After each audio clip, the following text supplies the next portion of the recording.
This is something Europeans don't like to talk about a lot. But when you study medieval times, Europeans weren't taking baths. This was one of the reasons why disease spread so quickly. They didn't have a sanitation system either, things like that. When the Moors go in, they're going to institute a sanitation system, a postal system. They're going to take medicine in because about 99% of Europe at this time was illiterate. Okay, just basically the priests and things like that to read. You had kings and queens that couldn't read.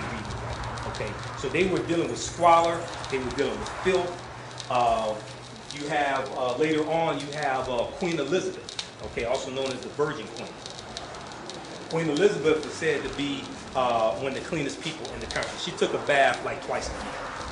Okay, so when you have the old joke about, you know, the English people from Britain had rotten teeth, that's not far-fetched. They weren't the only ones. Okay, they had poor hygiene skills. But the Moors are going to take in science, they're going to take in math, things of this nature.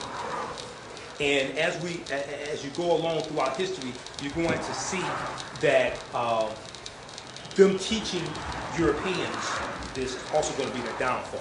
Because what starts to happen is that as waves of Moors go in, they go into France, they go into Spain, Portugal, they go into Sicily, Crete, they go into Ireland, they go into Austria, Germany. Okay, this is how you get names like Schwarzenegger. Schwarz means swarthy, and Neger is German and Austrian for Negro. So when people see names like Arnold Schwarzenegger, that's like the swarthy Negro or the black Negro. Okay, because you had Moors there. All right, but you're going to see that the Moors start intermixing with Europeans and intermarrying into European families. Not all of them, but a significant amount to lead to their downfall. And you're going to start seeing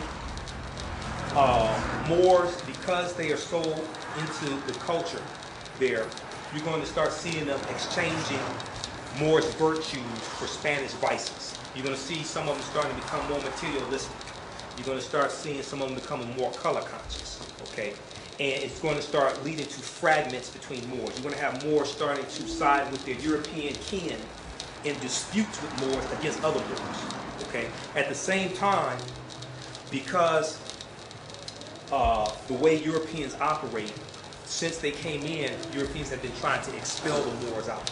It's called the Reconquista. It starts in 711. That's the attempt of the Iberian Peninsula, Spain and Portugal, to regain control of those areas from the Moors. You're going to see them, the Europeans, start to galvanize their forces, galvanize their efforts to expel the Moors as the Moors become more defractionated. Okay, so these are things just to look for. And Golden Age of the Moor really breaks this down a lot. Okay, it's an excellent book. But those are just some lessons from history. So and it causes us to think.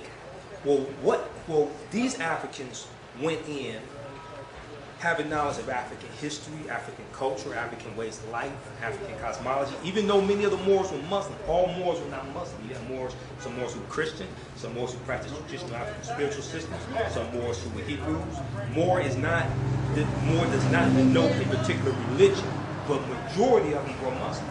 But even though they were Muslim, many of them, they were practicing a more Africanized form of Islam than a greater size form of Islam. Many of them, but not all of them. But the question that you ask yourself is, if they go into Europe and they have all this intact, and this foundation intact, and they become corrupt, what hope is there for us? Because all this, that's just stripped away from us. Okay? You start seeing parallels. And when I started studying the history of the Moors, and one of the first people, two of the first people I saw teaching about the Moors was Dr. Jose Clemente Bey, who Booker T. Coleman told me is the man. Booker T. Coleman teaches about the Moors a lot, but Dr. Jose Clemente Bey used to teach classes at Temple University on the history of the Moors. This is a bad brother. I had the pleasure of interviewing him, and Dr. Booker T. Coleman told me a couple of times that Jose Clemente Bey is the man.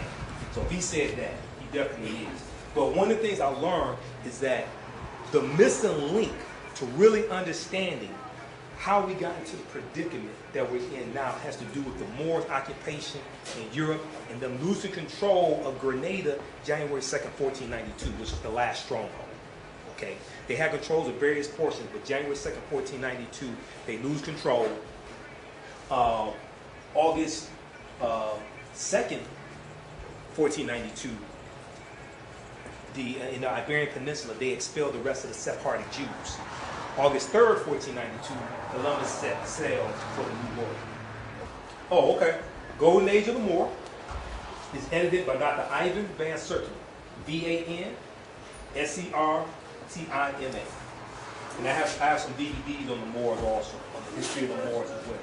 Huh? Ivan? Oh, Golden.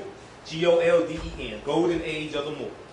Okay, and when we take a break, you can look at some of these books. You know, these are from our personal library. Okay, so yeah, some of these books I've had almost 20 years. Okay, because I keep all my books. All right, but I quickly realized that studying the history of the Moors is like the missing link to really understanding our history and this culture.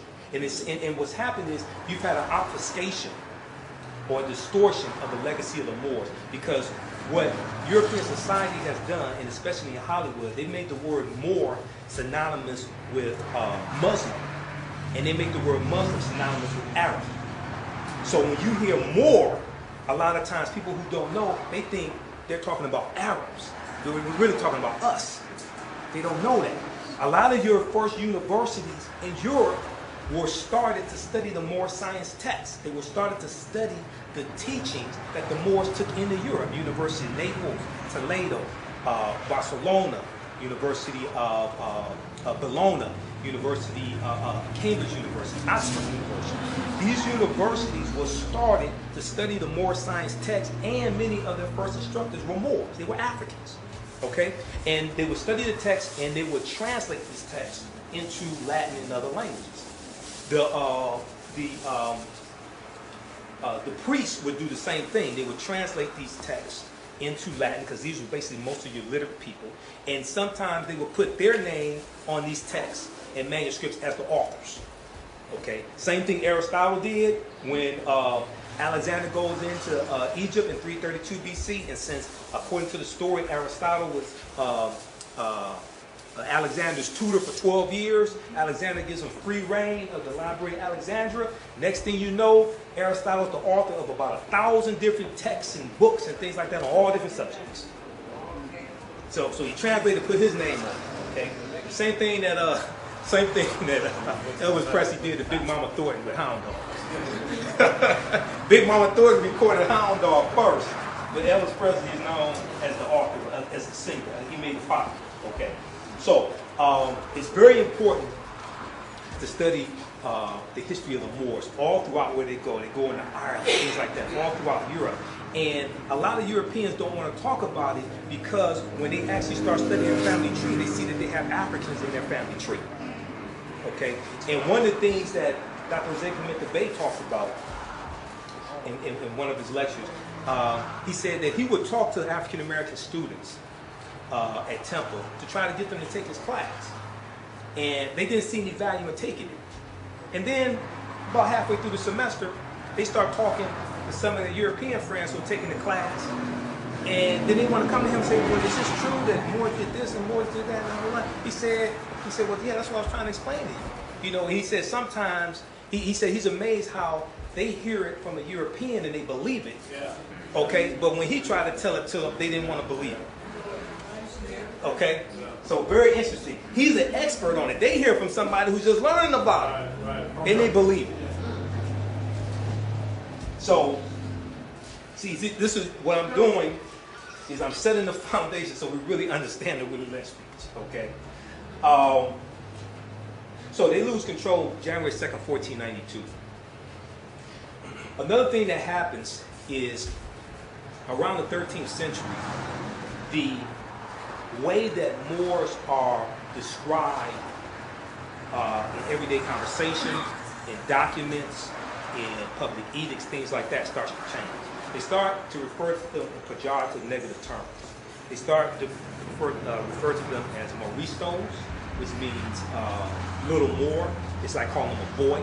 Like during segregation, they would call you boy. Or they refer to them as the broken ones. Okay? Because what they're doing, see, the term Moor was a noble term. It was a term that denoted respect. What they started doing was to change the way people thought about the Moors by changing the terminology that was used to describe it. And in studying that, because I first started studying that back in like 2008, and I saw a parallel between the terminology that was described, that was used to describe them, and terminology that was used to describe us. Okay, this is why, in talking about the Book of T. Coleman and in doing this research like years ago, and studying the origin of the word negro, studying the origin of the N-word. That's why I don't call brothers and sisters the N-word, because I know where it came from, and I understand the power of words. Okay, I hear a lot of comedians saying that the only power words have are what you give to. No, not true. Okay, words have an energy. Okay? Okay? People don't know this. It's metaphysics. But words have an energy. And also words have power as well. Alright? And what happens is this, see, it's not by accident. And I had a clip I was going to show you dealing with hip-hop. But I'm not going to be able to show you. I may have to describe it to you. It's not by accident that when you listen to music, we're the only ethnic group or race of people that you can say anything you want to say about that's negative. You can't do that with other ethnic groups. 50 Cent, Lil Wayne, Jay-Z, they can't put out music calling Europeans crackers. They can't put out music talking about other ethnic groups negative. You can't put out negative music about gays, things like that. They won't let you do it. But you can say anything negative you want to about African Americans. You can talk about niggas in Paris. Okay, you can talk about anything you want to. There's a reason why. Because you've been set up, okay, and it conditions people to think of you in a certain way and treat you in a certain way. All right, this is what we have to understand. And hip hop music is the only music that does that. Also, you listen to pop, you listen to country, they don't talk about stuff like that. You listen to pop music, you know, Britney Spears ain't talking about doing the drive-by on Christina Aguilera, all this type of stuff like that. You don't hear that in other genres of music. Okay? Hold it just a second, okay? Hold it just a second. Write it down. So, that's something else to note and understand. As we go into the, so they start changing the way Moors are looked at. Then, as the Moors lose control, Africans are starting to be enslaved. They put the word negro on it. Negro is some of the people that are enslaved are Moors. Some of the people who they conquered, things like that. But they put negro on them, and negro is to denote slave. It's a negative term. And then they go into West Africa when they capture the Africans. And contrary to popular belief, we weren't just sitting on the shores just waiting for them to come and take us and trying to sell our babies and stuff like that. Contrary to popular belief. Okay, when they come in, they're going to put the word negro on these Africans that they capture. All right, and that is a negative pejorative term. Negro is Spanish for a black thing. Okay, a black thing. T-H-I-N-G means a black thing. And then you have the derivative of negro, which is the N-word, which is even more pejorative, a more negative term. All right. But we have to understand how these things come about.